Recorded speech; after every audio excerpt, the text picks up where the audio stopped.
Buenos días con todas y todos y todes. Gente, entonces estamos finalmente con las primeras palabras. Yo tengo el honor, claro, yo sé que esta semana lloraré toda la semana porque es mucha emoción. Y yo no oculto mis emociones. Soy Jario Carioca, hombre negro de piel clara.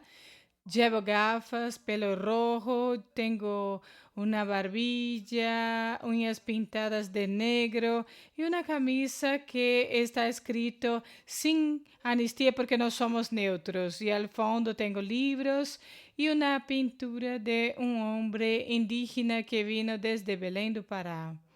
Es una pintura muy bonita que me la regalaron, pero estamos hoy día con la profesora doctora Joyce Alves. Yo la voy a dejar porque recibió la medalla Tiradentes. Tuvo este honor con la medalla Tiradentes. Profesora Joyce es mi lideresa en el Laboratorio de Educación, Género y Sexualidades. Es prorectora de la Universidad de los Temas Estudiantiles de la Universidad Rural de Rio de Janeiro, siendo la primera mujer negra trans para ser rectora de una universidad de Brasil. Tiene postdoctorado por USP en educación. Es la mujer de la educación y es mi orientadora. Fue también mi orientadora en la maestría y ahora de doctorado. Y yo le digo siempre, es mi orientadora de vida. Profesora, es un gran gusto tenerla aquí. Y que pinta labios, ¿eh? Que pinta labios, ¿eh? Buenos días con todos, todas y todos. Estoy muy contenta. Tengo este honor de poder estar aquí y haber recibido esta invitación tuya de Jairo, Ronald, de todos que organizan este seminario que ya lleva algunos años haciendo la diferencia, trayendo discusiones importantes tanto para el campo de psicoanálisis como también del campo de educación. Jairo, mi querido, yo tengo mucho orgullo de hablar, que soy su orientadora y que, claro, que Jairo es lo oriente y que yo aprendo mucho con él. Y yo siempre le digo que siempre hago lo mejor para ti, Jairo, es no incomodarte porque tú tienes un movimiento propio, también se mueve. Y es una persona que es un militante, guerrero y que de hecho nunca para. Y también, de hecho, hace la diferencia en todos los espacios por donde él pasa. Y Jairo me hizo esa invitación, este desafío de poder abrir este seminario, que es un seminario de total éxito.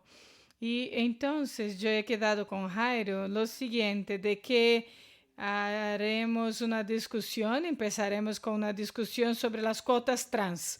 Pero antes de eso, yo tengo una presentación que es rápida y vamos a dialogar con ustedes, con Jairo, con ustedes que nos ven. Pero antes de todo, quisiera hacer mi autodescripción. Yo soy una mujer negra, trans y tengo el pelo largo, llevo un poco de mega hair, también llevo, estoy usando un pintalabios que a Jairo le gustó el pintalabios, que es lila, un poco clarito, llevo aretes coloreados de color rojo, amarillo y verde y negro. Y también tengo mis uñas rojas y se puede ver un poco de mi vestido. Mi vestido es estampado con varios colores y el rojo se destaca. Bueno, voy a poner entonces mi presentación y es un poco que una provocación que yo la voy a hacer y entonces sería muy interesante que habláramos un poco sobre y esté a gusto para hacer preguntas y comentarios sobre lo que planteé yo. Bueno, un momentito, voy a compartir. Creo que la persona que está ahí para compartir, creo que es Paulo, ¿no? Yo voy a quedarme en la pantalla, fuera de la pantalla, en verdad, por compartir mi PowerPoint, pero cualquier cosa ustedes pueden decírmelo, ¿vale? Pueden avisarme, ¿vale? Porque yo no estaré más en la pantalla. A ver, Está todo funcionando bien. Voy a poner en el modo de pantalla completa. Bueno, creo que sí. Bueno, políticas de acceso y permanencia de personas transexuales y travestis en la enseñanza superior. Cuando Jairo me presentó, él dijo que yo soy la primera rectora trans de Brasil, la primera persona trans, la mujer trans que tiene este puesto en Brasil. Esto sucedió en 2021, que es un poco el tiempo que voy a decirles que hablaré un poco. Pero cuando fue en 2020, estábamos en la pandemia y yo, profesora de rural, que soy profesora de rural desde 2012, yo soy paulista y yo participé de una convocatoria, vine para acá desde 2012 y yo en 2020 empecé a participar del grupo que estaba compitiendo para rectoría a la época. Yo me quedé sorprendida a la época porque yo no imaginaba, yo no esperaba que una persona como yo, con mis características de identidad, fuera invitada para tener un puesto de gestión en alta gestión. Sabemos que normalmente las personas que tienen estos puestos son hombres blancos, cis, héteros. Por cuenta de esta posibilidad de la representatividad que mi cuerpo traería, yo acepté y participé de este grupo que fue elegido en 2021 y pasamos a tener la gestión de rural, yo como prorectora adjunta de asuntos estudiantiles. Y cuando yo empecé a tener este puesto, yo pensé y pregunté cuál sería mi rol en esta gestión, en este trabajo. Una vez que al revés de las otras personas que están y que trabajan en estos puestos, yo tenía es una carga de la representatividad, es decir, en el sentido de que representaba el grupo históricamente invisibilizado. No me gusta decir que las mujeres trans, travestis o los antepasados nuestros han muerto para que nosotros estuviéramos acá. Me gusta decir que las mujeres trans que vinieron antes de nosotros vinieron, lucharon para que yo y tantas otras de nosotros pudiéramos estar donde estamos, con un poco más de derechos. Pues no estamos en un país que es lo conveniente, sino que está lejos de eso. Pero hubo una lucha para que yo estuviera ocupando estos espacios hoy día. Entonces, yo sabía que había una responsabilidad para mí en lo que se refiere a la lucha para el acceso y la permanencia de estas personas, personas transexuales y travestis en la enseñanza superior. Entonces, desde 2021 empezamos a operar una cantidad de acciones en rural. Para que tengan una idea, cuando yo empecé a trabajar en 2021, en verdad 2012, perdón, y yo estaba ahí y eso hace más de 10 años, yo me quedé muy contenta de aprobar en la convocatoria, yo hablaba a mis amigos, a las personas y ellos me hablaban, tienes que tener cuidado porque Rural es una universidad homofóbica. De entre las universidades del Río de Janeiro, Rural era una universidad homofóbica. Había entonces el, este tema de rural, de muchas situaciones de violencia que no sucedió solamente con mujeres, sino también con la población LGBT. Y muchos casos de violencia que sucedió, es que sucedieron ahí en los alojamientos. O sea, había como que una nube alrededor de rural. Entonces, en 2021, creamos una comisión permanente que hoy es una coordinación que se llama CEPID, que es la Coordinación de Política Institucional por la Diversidad de Género, Raza e Inclusión. Es un nombre grande, pero en este sector empezamos a implementar algunas acciones que son de formación, de sensibilización. Empezamos a hablar sobre temas que eran invisibilizados. Lucha antirracista, antissexista, anti-LGBT, fóbica em favor da saúde mental, e desde então começamos a implementar 4 campanhas que chamamos de campanha de formação e humanização de proteção a violências, que são campanhas institucionalizadas, e elas são permanentes. Ellas suceden todo el año, sin embargo, en algunos meses del año, estas campañas suceden de modo más movilizado. Entonces, estas campañas, aquí en la pantalla, ustedes ven las logos de cada una de las campañas.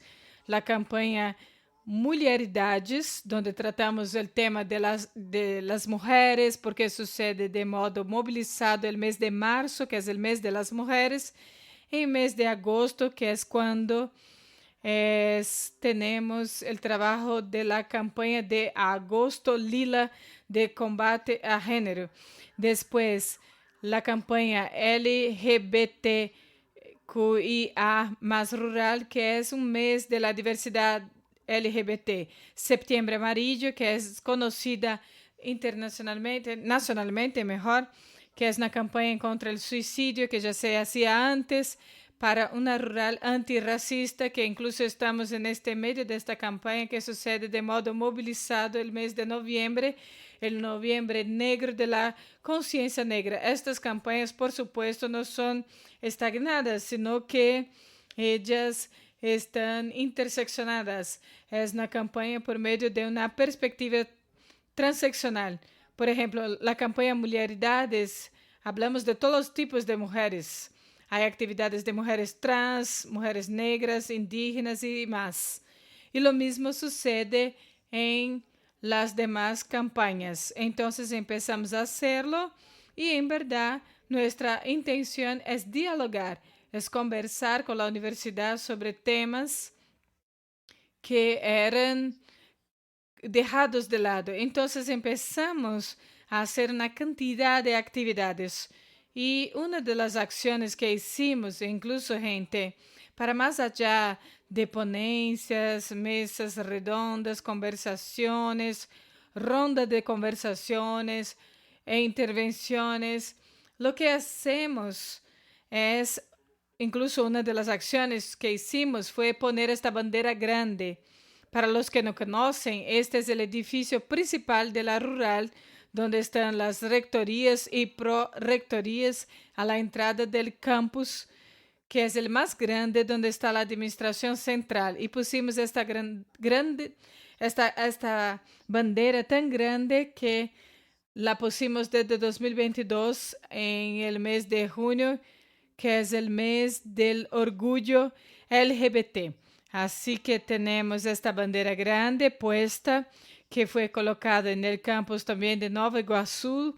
Cambiamos la bandera porque abajo, en esta foto de abajo, fue cuando empezamos la acción de las banderas y colocábamos, o sea, pedimos prestado a los movimientos sociales de la región. Esta de abajo fue del grupo ELOS, que hoy tenemos nuestra propia bandera. Tenemos una bandera para cada campus. Entonces usamos la bandera en cada campaña, ponemos esta bandera gigante tendida en los edificios de cada campus. Por ejemplo, pusimos en 2022 esta bandera, también ha sido prestada de un grupo LGBT de la región de Seropética. Esto es muy importante, ¿no? Porque se ve ahí una bandera que es gigante en un edificio tan representativo, ¿no? En una universidad totalmente conservadora, tradicional. Entonces es como un abrazo. Es un abrazo a la comunidad. Es una comunidad que históricamente es invisibilizada. Bueno, aquí es una foto del día el cual lanzamos la campaña Orgullo LGBTQIA+, en rural. Esta foto es importante porque yo estoy ahí, yo estoy en alguna parte de esta foto, ustedes van a encontrarme, porque llevamos esta foto para abrir la campaña que fue en 2022. La profesora Jaqueline de Jesus es una mujer trans de Rio de Janeiro, de UFRJ de Fiocruz. Y esta bandera, ella está teniendo esta bandera, el rector y el vicerrector la tienen, y porque yo haciéndolo ya es lo que se espera. Pero lo importante es que es la persona más importante de la universidad que lo está haciendo, que es un hombre blanco, cis, hetero, que tiene esta bandera. Es decir, con un compromiso de una causa que es muy importante, que es importante no solamente para la comunidad LGBT, sino también para todo el mundo. Y este mismo día ven ustedes que en esta imagen tenemos un colectivo, que es el colectivo que es totalmente participativo y que están trabajando en nuestra universidad. Y este colectivo, este día, fue conformado e hicieron ellos una intervención e incluso pidiendo por cotas trans. Fue el día de apertura de la campaña Orgullo. Y después empezamos a realizar una cantidad de actividades en la rural con distintos grupos y dialogábamos sobre la población LGBT y sobre todo la población trans en lo que se refiere a la educación, a la salud, a la empleabilidad y una cantidad, claro, de luchas en contra de la LGBT-fobia, trayendo movimientos sociales de la región para dialogar. Estas son imágenes de estas actividades que empezamos a hacer en la universidad. ¿Por qué? Porque la universidad necesita hablar sobre. Y cuando hablamos que la universidad tiene que hacerlo, no es por solo llevar un ponente de afuera el día 28 de junio, que es el día del orgullo, para tratar este tema este día. No, es mover la universidad, distintos institutos, distintos grupos, hacer una cantidad de discusiones, hacer actividades diferentes para dialogar con la comunidad. Y entonces, la fuerza que es nuestra fuerza fue aumentando de a poco. Y entonces fíjense que salíamos de una universidad que se considera LGBT fóbica a la época de 2012, que las personas me decían eso, que la universidad era así, no se hablaba en LGBT fobia, sino homofobia genética. Entonces hoy hablamos diferente, pero salimos de una universidad que es LGBT fóbica para, digo, 2023, la primera parada LGBT en la rural. Entonces fíjense que es una imagen del primer movimiento LGBT que se organizó por los propios estudiantes en rural. Todo ello desde el movimiento que empezamos de modo más sistemático en 2021, que es el tiempo que les menciono. Y este movimiento, esta fuerza, empezó a crecer con más colectivos de estudiantes y se conformaban.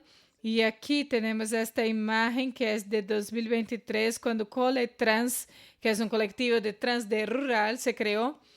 Y entonces hicieron como una manera de celebración de la creación de este colectivo e hicieron ellos una intervención en el campus de Nova Iguazú pidiendo por las cotas trans. Entonces fueron varias actividades que estos grupos hicieron, tanto del colectivo Madame como también Coletrans, como este aquí, que hicieron intervención en el colegio técnico que llamamos de sector. Entonces hubo ahí un caso de transfobia ahí, y por cuenta de este caso, ellos organizaron una actividad de sensibilización a la comunidad del colegio que es técnico. Entonces esta imagen es de este día. Y entonces solo fuimos creciendo, porque uno siempre habla que uno va bajando, pero hicimos al revés. Esta imagen fue incluso ya una actividad que hicimos en Lerge por cuenta de que incluso fue organizada por la diputada Dani Galbi, que es una audiencia pública para las cotas. Son cotas que serían abiertas, entonces fuimos invitados e invitadas y tuvimos esa diputada que formó parte de este día. Entonces empezamos a discutir sobre el tema de las cotas en rural. Y una de las discusiones, una de ellas, tuvimos una audiencia pública a los estudiantes que ha sido un foro de asistencia estudiantil donde convocamos a los estudiantes de distintas modalidades de rural, desde el sector hasta el posgrado, para discutir las cotas trans en rural. Esta imagen fue de este día del foro. Entonces empezamos a tener fuerza para organizarnos para acciones en favor de esta comunidad, para más allá de poner solamente una bandera LGBT en el edificio principal, ¿no? De los distintos campos de rural. Y fuimos a la acción, porque poner una bandera es muy importante, es muy representativo, pero es poco. Necesitamos acciones efectivas de acogida, de inclusión de las personas, y los estudiantes se quejaban de que había muchos casos de racismo, de transfobias que eran provenientes de la guardia universitaria, que ellos tenían un acercamiento racista y también prejuiciosos, e hicimos un tema con ellos, e hicimos un curso con ellos que sucedió entre 2022 y 2024. Lo terminamos el año pasado y tuvimos a más de 200 guardias universitarios y algunos funcionarios. En este curso hablábamos en verdad de personas con discapacidad, también alfabetización racial, también había un taller que trataba de eso y otra de género y otra oficina que serían de talleres, en verdad, que era sobre racismo y entre otros temas importantes. Estos talleres de alfabetización racial. Era muy bueno y por supuesto ese curso no va a solucionar una situación. Y entonces hay prejuicios que son milenares. Sin embargo, estos talleres dieron el inicio al cambio, a la transformación. Entonces, desde estos cursos empezamos a hacer un monitoreo de los guardias, de los casos de transfobia, de racismos. Estos acercamientos sean disminuidos y que tengamos menos casos de discriminación, sobre todo en relación con los estudiantes. Y seguimos, porque había mucha cosa por hacer. Estamos hablando, por supuesto, de un público que nunca ha sido visto o poco visto en la universidad. Entonces, hablamos aquí en el caso de rural, pero no es muy distinto cuando vamos a otras universidades.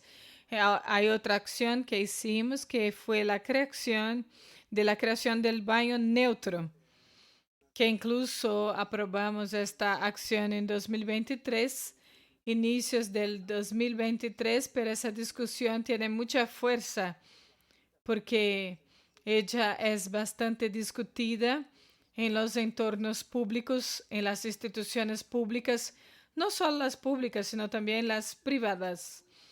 Ha sido una deliberación la que aprobamos, o sea, actualizamos los números sociales y había ya una actualización en el sentido de que había una desburocratización. Entonces, cuando pensábamos en la permanencia de las personas trans en cualquier espacio, también tenemos que pensar en dos cuestiones que son muy importantes, no son únicas, sino que son muy importantes, que es el respeto al nombre social de la persona y el respeto al uso del baño. Son cuestiones que son muy, diría, muy fuertes cuando pensamos en la población trans, que es el respeto a su identidad. y al uso del baño, que es algo que es lo básico, que en verdad ni siquiera deberíamos tener en cuenta. Esa discusión no debería existir. Debería ser algo como que común, ¿no? En las instituciones y la sociedad de modo general, pero sabemos que no lo es.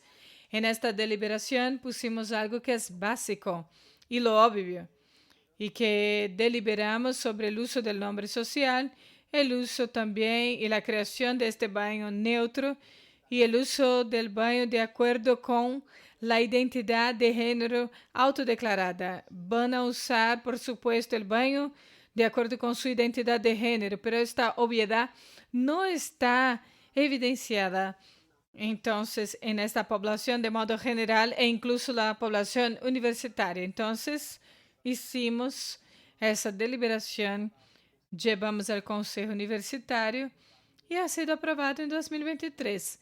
Y estamos implementándolo porque la idea del baño neutro es que haya un baño neutro, por lo menos uno, en todos los edificios de rural. Y eso fue aprobado en 2023.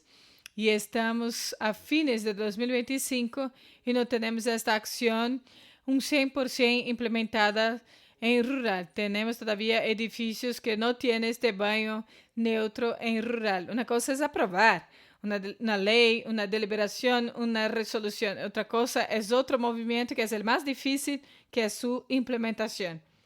Todavía estamos en lucha de esta implementación para que lleguemos al 100% de los edificios de rural con este baño. Y después, fíjense el movimiento que hicimos. Empezamos con las campañas, con la capacitación, con la sensibilización, con el diálogo con la comunidad universitaria sobre estos temas, es decir, sobre LGBTfobia, la lucha en contra la LGBTfobia y antirracista. Y partimos, vamos a acciones con los guardias, los funcionarios, empezamos la actualización del uso del nombre social, trabajamos en lo que se refiere al baño. Todo eso nos dio fuerza para que pudiéramos tener una minuta y llevarla a la aprobación en el Consejo sobre las cotas trans. Empezamos esta lucha con la deliberación que regla las cotas trans en el posgrado, que fue en 2023. ¿Por qué le puse acá el título de esta imagen? Una deliberación histórica. ¿Por qué? Porque hasta septiembre de 2023, cuando esta deliberación ha sido aprobada en rural, no había en el estado de Rio de Janeiro ninguna reglamentación de acción afirmativa reglamentada para la población trans. No había nada en 2023. Entonces, desde esta aprobación, cuando reglamentamos la cota trans en el posgrado, entonces, en esta deliberación tenemos el 5% de cupos a la población trans. Desde eso empieza a haber en el estado de Rio de Janeiro una discusión que es más grande, involucrando las otras universidades, en el sentido de que uno diga, Rural aprobó cotas trans en el posgrado, ¿por qué que UFRJ no lo puede hacer? ¿Por qué UFA no puede, UR no puede? Las otras universidades empezaron a hacer esa discusión de modo más sistemático.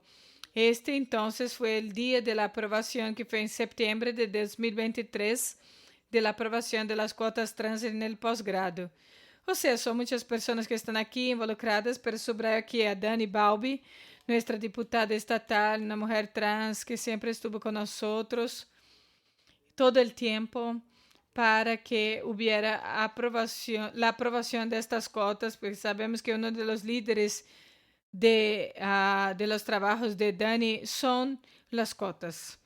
Y fue una acción muy importante que ha conllevado a una repercusión y una fuerza muy grande para nosotros. Desde esta aprobación fue un éxito.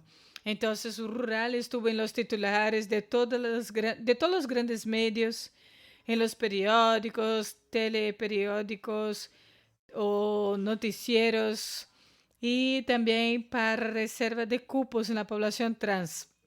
trajo fuerza para que pudiéramos pensar, si aprobamos en el posgrado, también podemos aprobar, luchar por las cuotas trans en la graduación. Entonces, en septiembre de 2023 empezamos la discusión de las cuotas trans en los grados, en la graduación. Y ese trabajo tardó exactamente un año, que ya hablaré, porque en el medio de esto, cuando fue en junio de 2024, aprobamos en la rural un protocolo de denuncias de violencias, de denuncias de violencia sexual, e hicimos una cartilla, un libreto de prevención a las violencias también sexuales, y está disponible para los que quieran verlo. Es solo se pide UFRRJ en el Google y ustedes pueden poner y pueden descargar estas cartillas, estos libretos de prevención a la violencia. Tenemos ahí los protocolos de denuncia. Tuve un caso de transfobia, de racismo. Entonces, ¿qué puedo hacer? ¿Quiénes tengo que buscar? Esto es muy importante. Cuando pensamos en una universidad que es abierta para todos, que es una universidad popular, tenemos que pensar cómo vamos a lidiar con estos casos, porque lamentablemente estos casos van a suceder, porque la universidad no está cerrada, protegida de todos los problemas, es al revés, los problemas surgen y atravesan estos espacios universitarios y la comunidad universitaria. Pero la universidad necesita tener en cuenta lo que va a hacer cuando suceden estos problemas. Y cuando hablamos de permanencia de los estudiantes, sobre todo los negros, LGBTs, específicamente los estudiantes trans, becas son muy importantes, beca vivienda, ayuda de transporte, de alimentos, o sea, lo básico para que tenga su vivienda garantizada, sus alimentos, la manera. Porque a veces la persona que no tiene cómo llegar a una universidad y no vive ahí, tiene que tenerlo. Seguramente todo ello es muy importante, pero tan importante cuanto es la pertenencia, es la dignidad de la persona en la universidad. Porque la persona puede tener todas las becas, pero si llega al aula y es la que sufre discriminación, racismo, transfobia, en la universidad también desistirá, va a evadir, porque es una manera de la universidad de decirle, no te queremos acá. Entonces, es muy importante que la universidad piense en estos mecanismos, tanto en el eje de la formación, ¿no? Y también de la humanización, porque así podemos pensar en la prevención de estas violencias, como en el eje de la respuesta de las universidades. Violencias que sucedieron, ¿cuáles son las respuestas de las universidades? No solamente para la comunidad, sino también para las personas que sufrieron estas violencias. Por eso hicimos estas cartillas y también usamos el tema de los nombres sociales, del baño, protocolo de denuncia de violencia. Todo eso hecho. Entonces no quedaba nada más pendiente para aprobar las cuotas trans a las personas trans en la graduación. Esto sucedió el 26 de septiembre de 2024. Aquí son algunas fotos de este día de aprobación. Fue aprobado y UF y Rural aprobaron juntas. Creo que las cuotas fueron aprobadas el 22 de septiembre y Rural 4 días después. O sea, las dos universidades aprobaron este mes de posgrado y graduación en la misma época. Y después teníamos en 2024 esta aprobación. Bueno, pero para que tengan una idea, tenemos la situación aquí de las cuotas trans en Brasil. Fíjense, para que tengan una idea. Hasta 2023, sí, 2023, teníamos 13 universidades con cuotas trans en la graduación aprobadas. Estoy hablando de graduación aquí. Desde 2024, 26 instituciones de enseñanza superior aprobaron.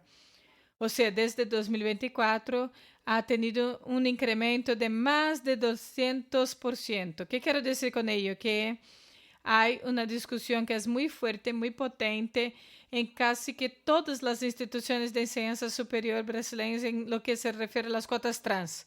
Es reciente porque en 2022, es decir, en un pasado cercano, esa discusión un poco que no existía en la gran parte de las universidades y hoy básicamente casi que todos los institutos federales también tienen esta discusión. En la región sureste tenemos 14 universidades que aprobaron estas cotas trans. Hoy, para que tengan una idea, porque esta cifra, gente, va actualizándose todos los días.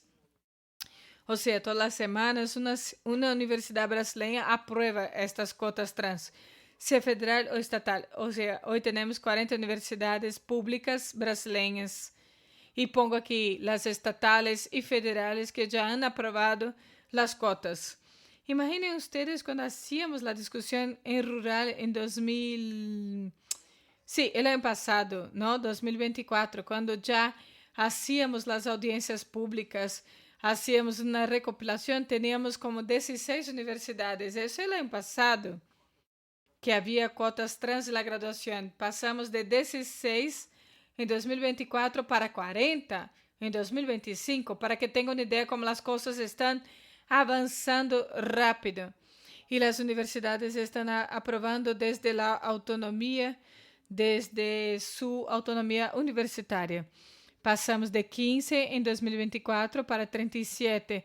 Claro, hablando aquí específicamente sobre las cuotas trans en la rural, para que tengan una idea del impacto de las cuotas en la vida de las personas y de la propia comunidad universitaria. O sea, hasta el año pasado teníamos 15 personas trans ya registradas en este curso de graduación en rural. Hoy, con las cuotas, recuerden que abrimos 2 pliegos de condiciones, uno en el primer semestre y el otro en el segundo semestre. Pasamos para 37 estudiantes trans en 2025, un incremento de casi el 150%. Estos cupos son pocos, porque sabemos que el cuello de botella no está en la graduación y tampoco en el posgrado, está en la enseñanza secundaria, de acuerdo con los datos de ANTRA, como que entre el 70 y el 80% de la población trans no consigue concluir la educación básica, ¿no? Las personas hablan que las estudiantes trans o los estudiantes trans desisten de la escuela, ¿no? Evaden. Pero en verdad no. La verdad es que estas personas son echadas de la escuela desde el momento en el cual los estudiantes no tienen su nombre social respetado, no pueden utilizar baños. Hay escuelas que no lo dejan que ellos puedan utilizar ningún tipo de baño. ¿Cómo que sigues en un espacio donde no tienes el básico? ¿Qué es el baño? ¿Cómo vas a seguir ahí? Que garantices que esa persona se quede ahí. ¿Cuál es el aviso que esta institución le da a este estudiante, no? Por cuenta de esto, es que son pocas personas trans que consiguen terminar la secundaria para tener un cupo en la universidad. Y es por ello que tenemos una búsqueda baja. En el primer semestre tenemos 67 cupos, 16 estudiantes accedieron. El segundo semestre, 24 cupos, solo 7 estudiantes accedieron. Y eso sucede en varias otras universidades con cuotas trans en la graduación. Pero esto es importante. Aunque haya una baja búsqueda, la cuota es muy importante políticamente y simbólicamente también para decirle a esta persona trans que la universidad también es para esta persona. Y concluyo mis palabras con esta imagen. Creo que son 2 imágenes que puse. Yo voy a pasar a la otra, pero estas imágenes son fotos que las hicimos el día de la aprobación de las cuotas trans en la rural de la graduación. Aquí tenemos distintas fuerzas que formaron parte de este movimiento. Tenemos el movimiento social, Aquí la figura de Gaby Van, que es uno de los idealizadores de la Liga Transmasculina, João Neri, Yara Canta, Bruna Benevides, que también son de ANTRA. Bruna es la presidenta de ANTRA. Aquí al centro de la foto tenemos Dani Balbi, nuestra diputada estatal, los estudiantes que forman parte de los colectivos. Recuerden que todas estas acciones que hicimos las hicimos con el protagonismo de las personas trans. Esto es muy importante. La minuta también fue escrita por las personas trans, fue revisada por personas trans. Hubo aquí este movimiento de protagonismo de las personas trans en todas estas acciones que yo he presentado acá hoy día. Tenemos aquí están representantes del colectivo Madame, de Coletrans, Dani Balbi, Bruna Benevides, representantes de ANTRA, la presidenta de ANTRA, Gaby Van, también está Vanessa Rockstruck, que es la que está aquí representando los sindicatos Cintur. Y bueno, y yo, ¿qué quiero decir con estas dos imágenes? Y también con esta y esta, es que la transformación no sucede de manera aislada, sola.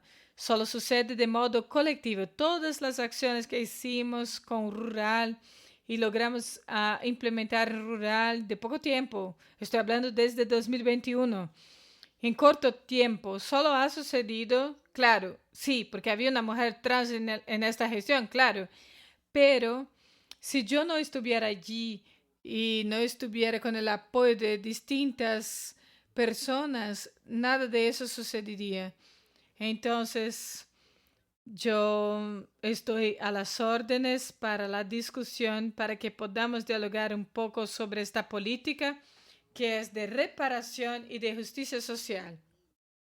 Y concluyo con las palabras de Dani Balbi, porque ella dice que las cotas trans no son importantes a ella, sino que son más importantes a la universidad. Cuanto más diversidad, perspectivas diferentes, mejor a la universidad, mejor a la ciencia. Eso es todo. Gracias. Profesora, yo estoy acá totalmente impresionado con todo este movimiento que usted lo hizo. Eso me hace acordar las palabras de Angela Davis. E incluso lo que dijo acá en Brasil, que dijo que la mujer negra cuando se mueve, toda la estructura de la sociedad también se mueve con ella, e incluso desestabilizando desde esta base piramidal esa estructura de la sociedad, ¿no?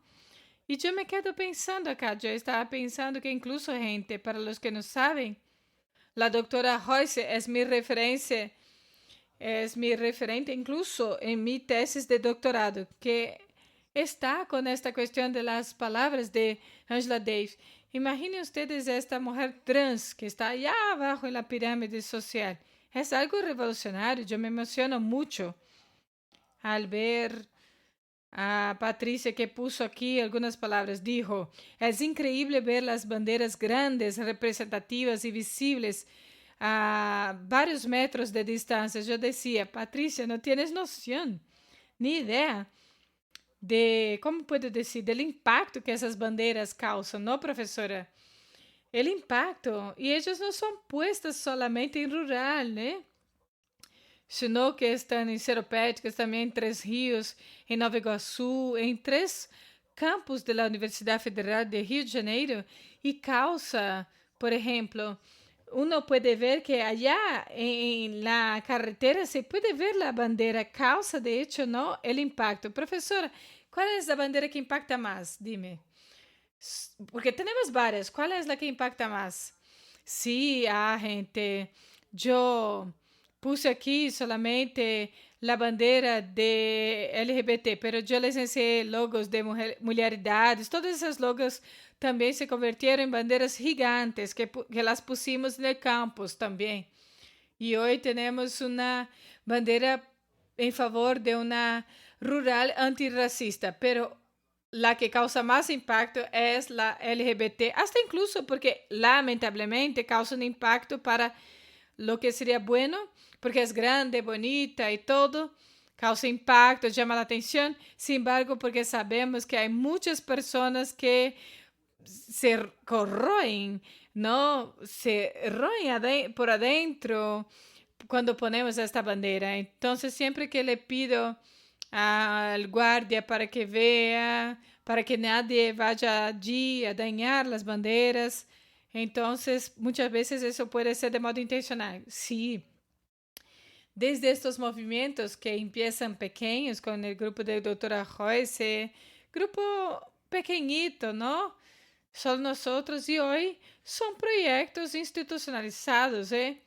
Son proyectos no profesores de un laboratorio o de otros, sino que son de todo, son proyectos de toda la universidad. Sí, incluso cuando hablaste que, que has ministrado un taller para autogestión, esta acción que Jairo comenta forma parte de todo este movimiento que también lo he comentado aquí con ustedes, que se planteó, claro, esa autogestión tiene que ser conformada para un antirracista, anti-LGBT fóbico, porque eso está circulando en la universidad, ¿no?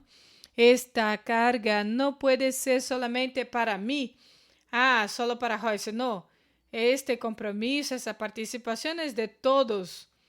Y es por cuenta de eso que nos organizamos y organizamos esta acción e invitamos a Jairo para hablar. Sí, yo temblaba incluso, porque la profesora Joyce decía, Jairo, ¿quién estará sentado para escucharte? Es el rector, el prorector. Imaginen ustedes este cuerpo negro que solo entra a la universidad a los 45 años por invitación de la propia profesora Joyce, que me dijo, sí, tienes mucho para aportar a la universidad. Cuando me invitó para hacer la maestría, yo no pensaba que sería posible. Les confieso, gente, que fue la profesora Joyce que me dijo, dale, ven al laboratorio, vas a hacer la próxima maestría. Yo ni siquiera había pensado, no había publicado un artículo ni nada. Y la profesora Joyce me ha invitado para hacer la maestría. Y cuando yo traigo este texto y ella me dijo, ¿dónde está el texto? Y yo ya había hecho casi 20 años de análisis. Yo me veía en una encrucijada porque no sabía hablar de mí. Cuando ella me dijo, ¿dónde estás aquí en este texto? Yo le dije, profesora, nadie se interesó por mi historia, nunca he hablado de mí. De repente tienes una mujer trans negra que me dice, la historia tuya es parte de tu trayectoria, tienes que hablarlo. Y este recorrido, ¿no? Ahí se va tomándonos por la mano y va trayéndonos uno por uno. Y no tienes noción, porque allí llamamos de Madre Joyce. Es la madre de las cuotas trans, de todo este movimiento que sucede. Y ella llega y dice, gente, no podemos hacer un trabajo de una universidad antirracista, no podemos hacer un trabajo de una universidad antitransfóbica, anti-LGBT fóbica, si no hay personas, si no está la universidad preparada para recibir las personas, no pueden acceder a la universidad a recibir violencias. ¿Cómo reciben ahí afuera? Tenemos que preparar la universidad para recibir a estas personas. Esta preparación que la profesora Joyce hace y también es una preparación no solamente pedagógica, sino educativa, se preocupa también con todo lo que mencionó. Por ejemplo, hoy la universidad tiene alimentación gratuita los fines de semana y los feriados que antes no había. Cuando la universidad tenía festivo, fines de semana, las personas que vivían allí, en su gran parte, los cuerpos exactamente por vulnerabilidad social, y allí, en el medio de la nada, o sea, el centro más cercano, tienes que tomar un autobús para alimentarse. Hoy, no, la universidad ya tiene alimentación para las tres principales comidas de este público. Otra cosa que la profesora Joyce, incluso ha sido un debate durante todo el proceso de aprobación de las cuotas trans, que era la preocupación con la subjetividad de estas personas. Entonces, lo que en este primer momento era comisión, ahora no es más comisión. No, profesora, ahora es consejo, ¿no? CEPID no es más comisión, me enteré.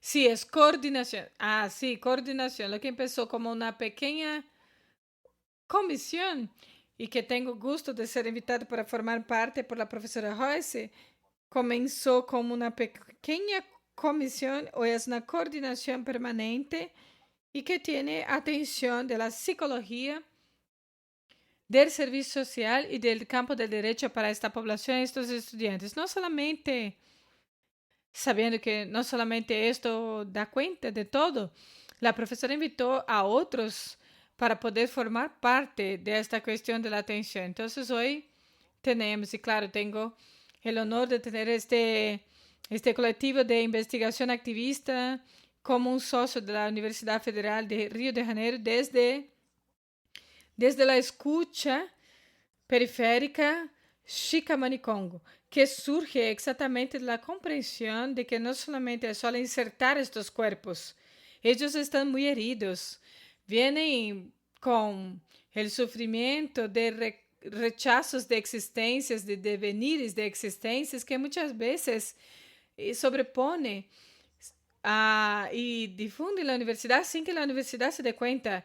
Y entonces, profesora, delante del reto que nos ha planteado de estar allí atendiendo a estas personas de modo gratuito, totalmente gratuito, atendiendo con psicoanálisis, vimos la necesidad, ¿no, profesora?, de que las personas que fueran ser atendidas no solamente serían psicólogos o psicoanalistas, sino que tenían que tener esta alfabetización necesaria para poder entender qué cuerpos eran y que recibían estos cuerpos, cuáles eran los cuerpos que recibían.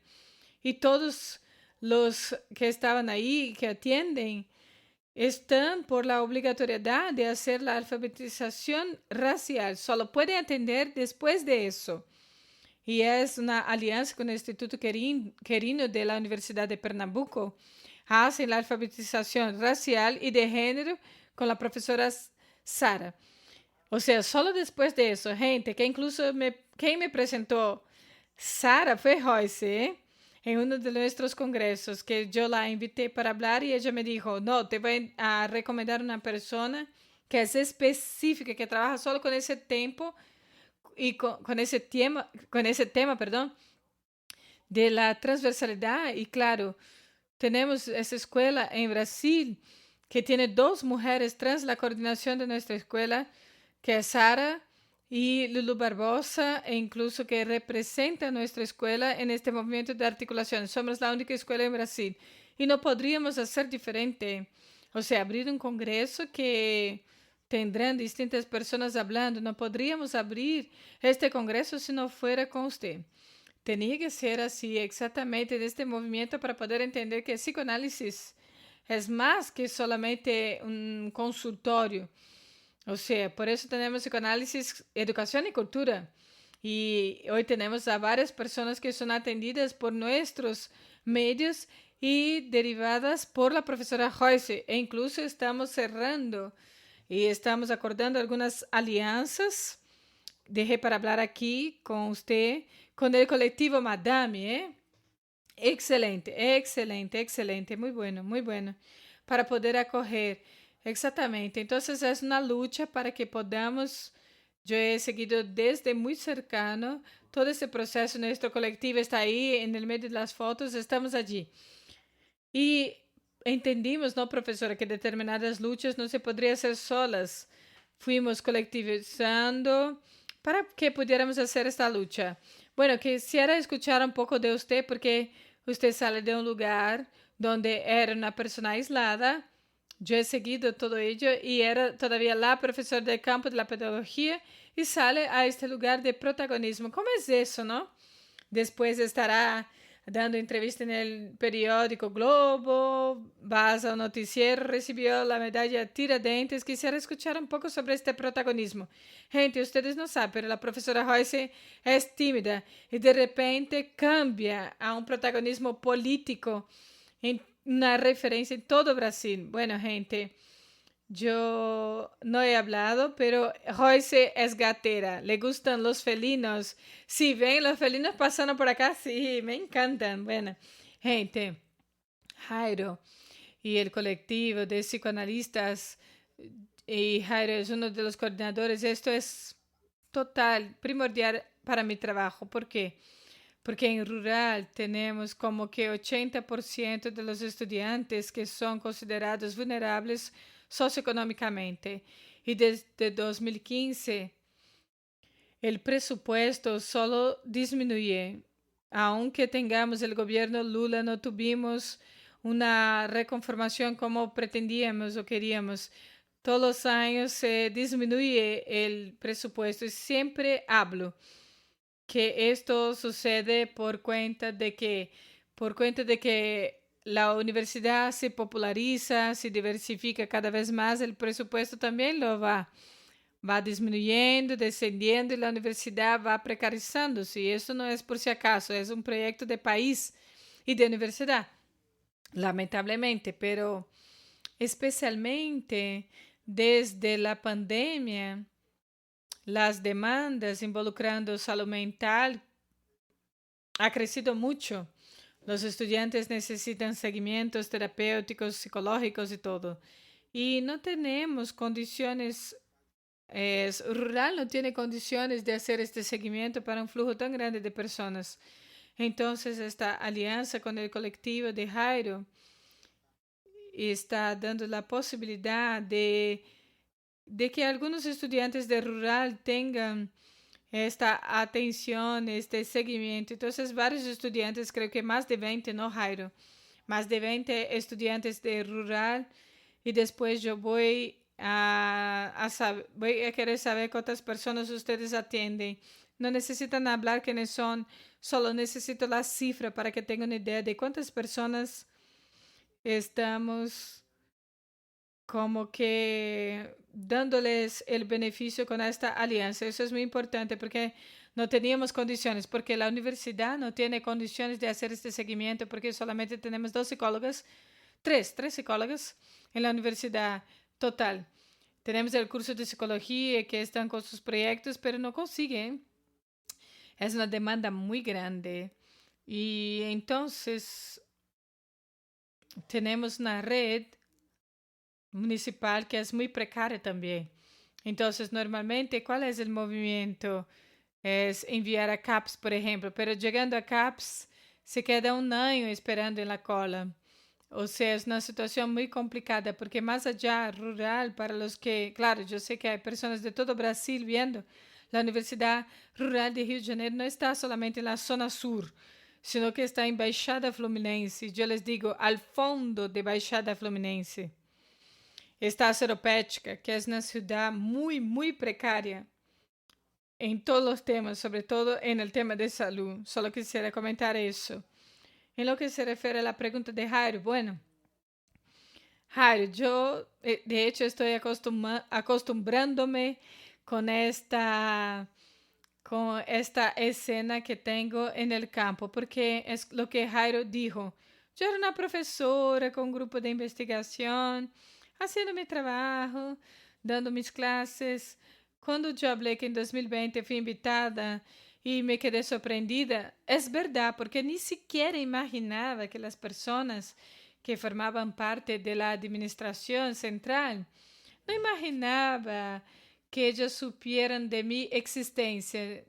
Yo no imaginaba, cuando me invitaron, yo pensaba, las personas saben quién soy yo, conocen mi trabajo.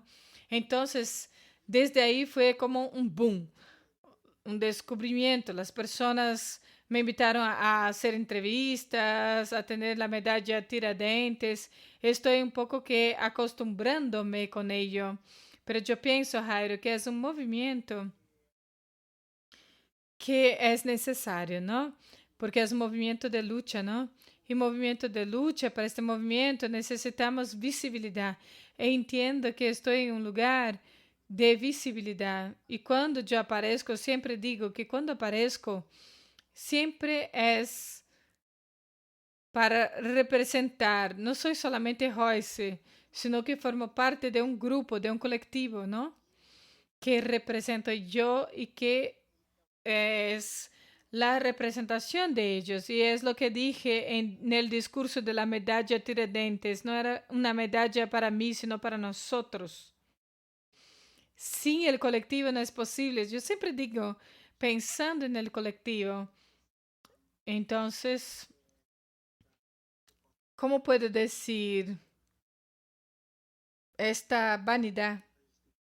Tenemos que tener cuidado con la vanidad del gimnasio, de la academia, de todo eso. Si yo aparezco, aparezco por cuenta de un trabajo colectivo. Listo.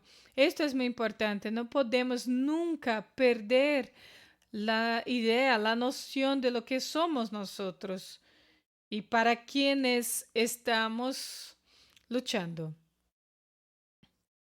Esto es muy importante, profesora. E incluso el tema de la colectividad es uno de los temas que aprendí con usted. Profesora Royce nunca hace nada sin insertar el colectivo de ella, el laboratorio de educación, género, sexualidades, sin insertarnos en los temas que ella podría hablar sola, con maestría, pero yo me acuerdo la primera vez que fui a Rural de Tres Ríos con la profesora Royce, me encantó. Nunca había ido ahí.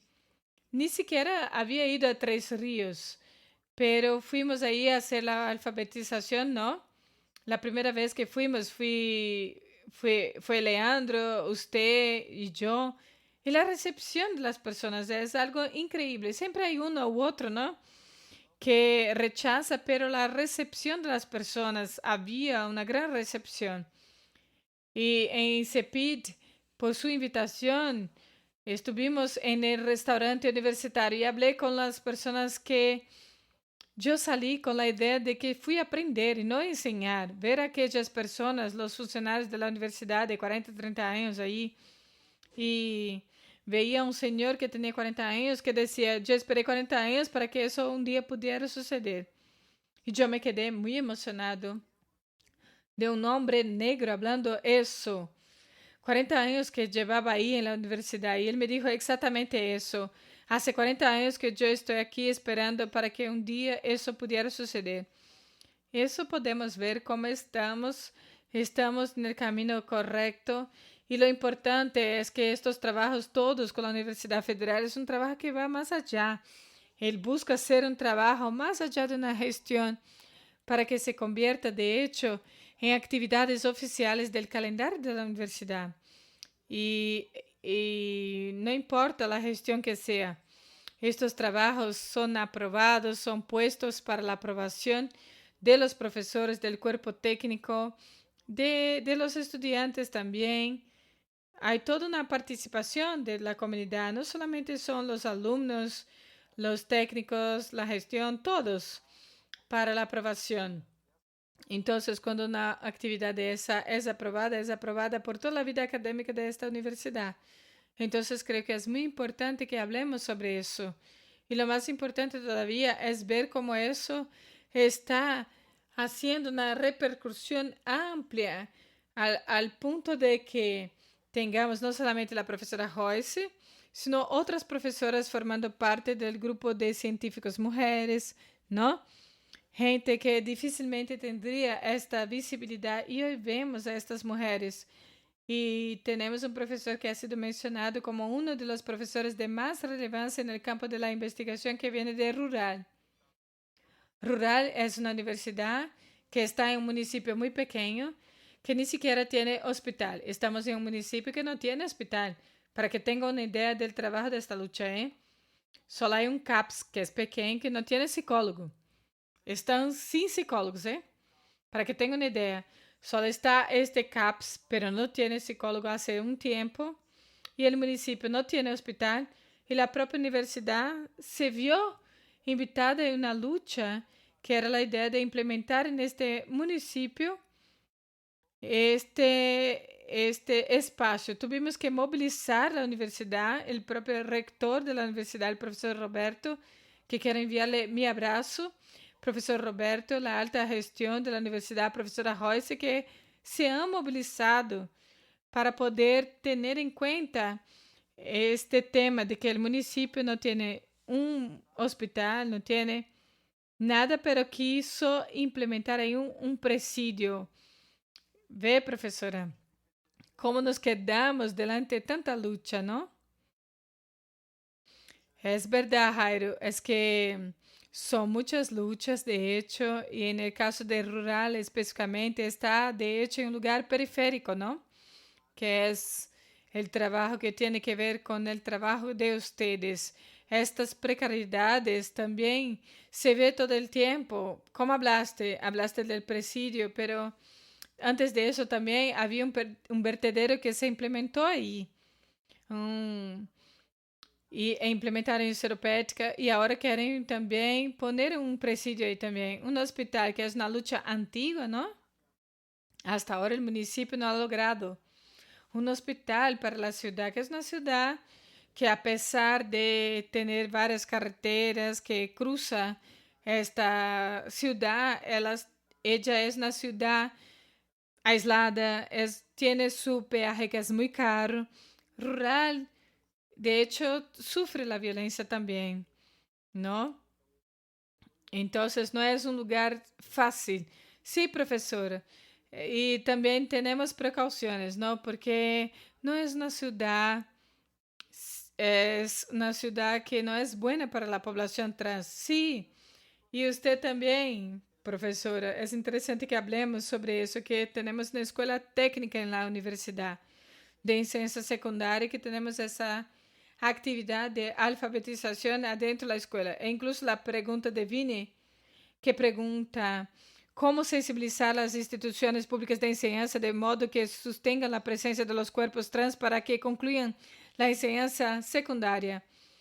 ¿Cómo podemos acelerar eso? Y tenemos varias personas como Paula, tuvimos varias escuelas de la enseñanza primaria y de la enseñanza secundaria que llevaron esta discusión. Bueno, en lo que se refiere a la educación básica, tenemos un problema.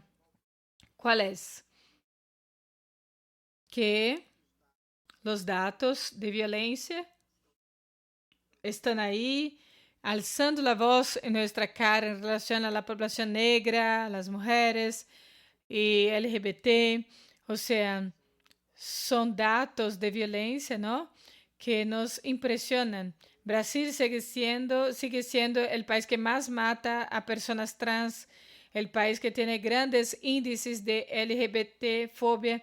Brasil es el país que tiene casos graves en un alto nivel de feminicidio, de violencia doméstica y todo. Entonces, lo que imaginamos, que de acuerdo con estos datos, la escuela tendrá que entrar en la lucha y pensar en actividades antisexistas, anti-LGBT-fóbicas y antirracistas. Pero ¿cuál es la respuesta que algunos municipios nos están dando? Que esa discusión debe ser prohibida en la escuela pública, en las escuelas municipales. Entonces tenemos, por ejemplo, Nova Iguazú, que tiene un decreto de 2016, ya hace 10 años y no se derrumbó, y que las escuelas municipales tienen actividades de igualdad de género, diversidad sexual. Este es el colmo y siempre nos vemos con ello delante de nosotros, estas discusiones.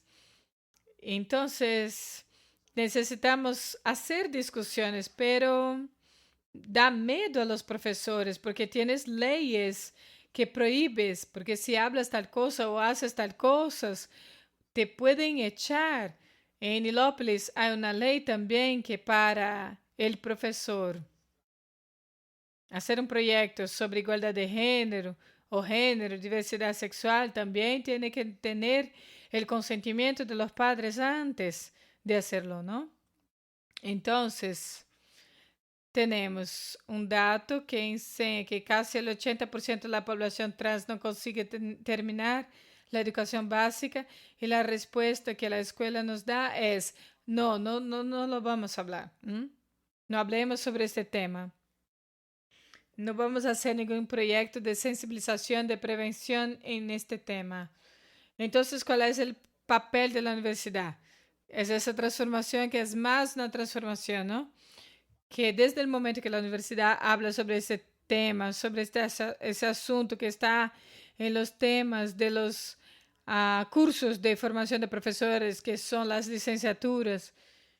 Y esperamos que estas personas, ellas vayan a las redes y de a poco vayan haciendo las transformaciones en las escuelas, desde las etapas o de también de sus pasantías o acciones formales en las escuelas. Pero necesitamos de una fuerza más grande para que la universidad, digo, para que la escuela pública de educación básica, digo, de hecho, realmente esté abierta y abrace esta población trans, que lamentablemente no es eso que sucede. Entonces, las niñas, los niños trans que pasan a ir a la educación de jóvenes y adultos y solo consiguen terminar sufriendo, solo concluyen a pesar de, digo. Entonces, yo no sé, había otra pregunta, ¿no? No, es sobre el tema de la importancia de esta corrida, ¿no? Que es lo que llamamos aquí de aquilombar, aquilombamento. Y quisiera que usted hablara un poco sobre estos cambios que hicieron ahí en el alojamiento, profesora.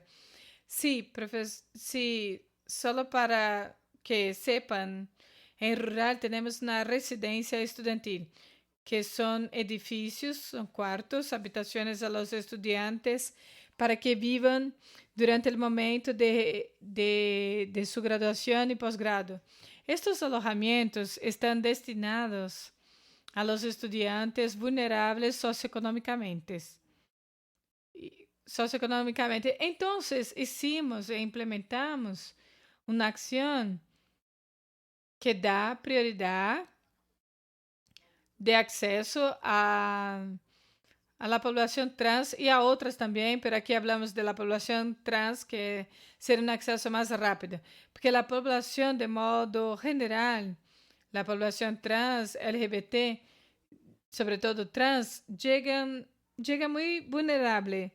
Normalmente son personas que no tienen familia, la familia los ha echado, que no tienen red de apoyo, que no tienen dónde vivir, van a la universidad con una determinada urgencia de lo básico.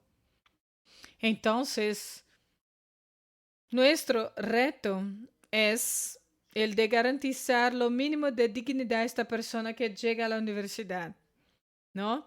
Que es esta acogida, que es la escucha, que es tener un lugar para quedarse, para vivir, un lugar donde no sea discriminada, que tenga acceso gratuito al restaurante universitario, que tenga lo mínimo, por lo menos, para que siga en la universidad. Entonces, ese trabajo que hacemos en rural, por supuesto, estos son casos de LGBT-fobia que sucedió en nuestro alojamiento. No digo que no suceda todavía, pero claro, disminuyó bastante. E incluso hoy yo bromeo, quien manda la universidad hoy en términos de liderazgos estudiantiles es la gente LGBT. Para que tengan una idea, la actual coordinadora, una de las del directorio de los estudiantes, es una mujer trans negra. Excelente, profesora. El tema, que es un tema muy interesante que usted plantea en en estas atenciones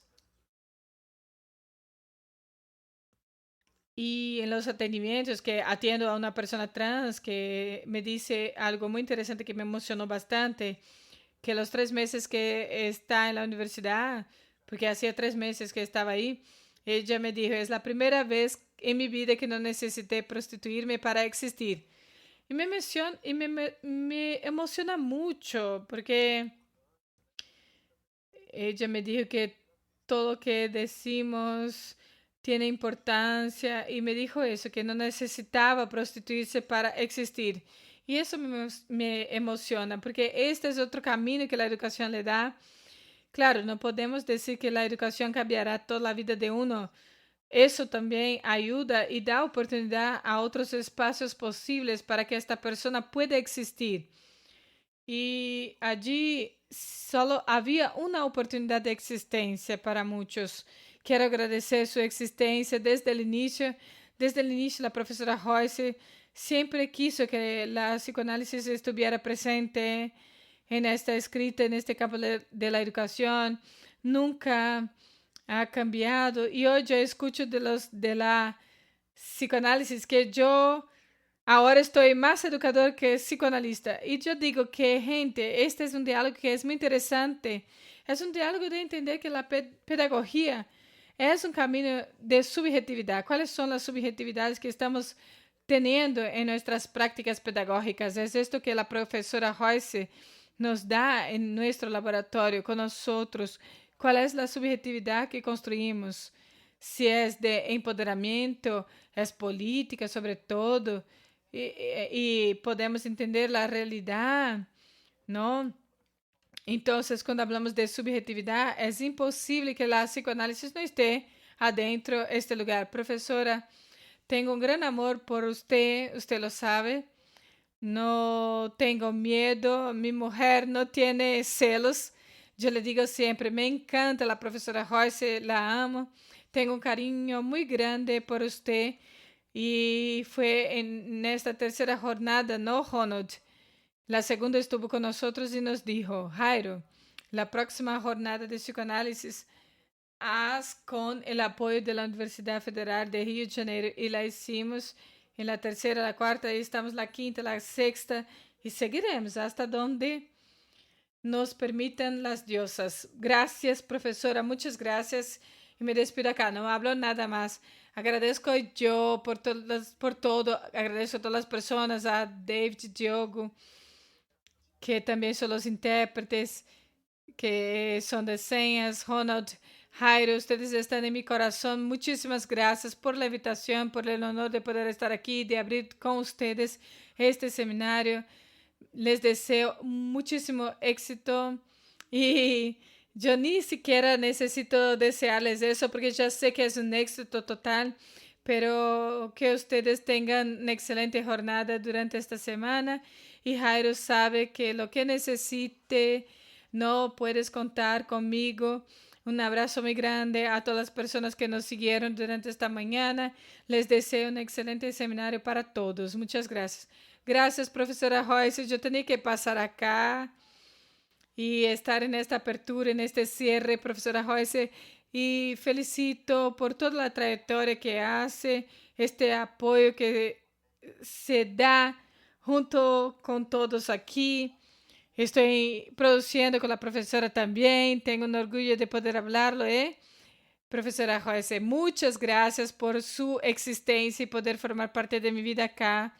Muchas gracias, profesora. Gente, vamos a finalizar, ¿no, Jairo y David y profesora Joyce? Porque tenemos una mesa de publicación con Gislene, la moderadora, y una mesa también de comunicación que van a hacer presentaciones de trabajos que recibimos. Después vamos a publicar en una revista y vamos a hacer libros también por cuenta de esta discusión que usted está haciendo junto con nosotros, profesora Joyce? Usted forma parte de estas producciones todas aquí y siempre la tenemos aquí en nuestro corazón, profesora? Jairo, el micrófono suyo está cerrado. Respeto a la madre, ¿eh? Sí, sí, eso es. Eso, tenemos que pedirle la bendición. Bendición, profesora. Un beso grande, profesora. Adiós, adiós, gente. Hasta pronto. Adiós.